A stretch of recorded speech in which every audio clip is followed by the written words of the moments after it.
ada 85% kader-kader PKI.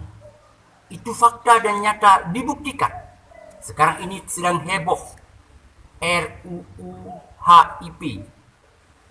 RUU HIP yang sedang digondok, sedang diperjuangkan oleh orang-orang PDIP yang dalam RUU itu memperjuangkan hak-hak PKI, berideologi PKI, bahkan diketahui panjanya oleh anak PKI sendiri, yaitu Rike, yang menyatakan jadi PKI itu oke.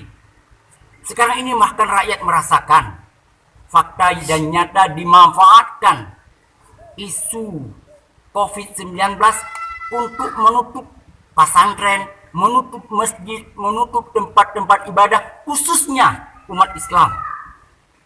Dengan tidak menutup tempat ibadah yang lain, ada apa? Dengan tidak menutup, bahkan dibuka oleh Jokowi sendiri, mal tempat-tempat belanja orang-orang kaya dibuka. Ada apa? Mereka sangat memperjuangkan. Itu yang sangat kami sayangkan. Ada ustaz semacam ini. Bahkan isu yang menyatakan bahwa BKI itu bangkit, itu tidak ada.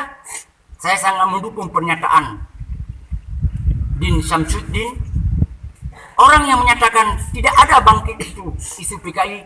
Dia itu memakai trik PKI. Trik itu fungsinya untuk mengelabui rakyat-rakyat. Bahkan polisi sendiri dikelabui. Tak ada PKI. PKI terus merongrong kita. Mereka telah menyatakan tidak ada. Itu trik yang dijalankan oleh PKI dan dijalankan oleh Ustadz Rifan ini. Tidak ada pernyataan dalam Ustadz Rifan ini yang berbau agama, persoalan kebencian tidak ada itu dalam Islam. Kebencian kita hanya Islam fakta nyata mesti berkembang di bumi Indonesia yang kita cintai. Hanya demikian. Assalamualaikum warahmatullahi wabarakatuh. Waalaikumsalam warahmatullahi wabarakatuh. Takbir. Allah. Lawan PKI. Ya. Lawan PKI. Ya. Bukan yang PKI. Ya. Allah Akbar.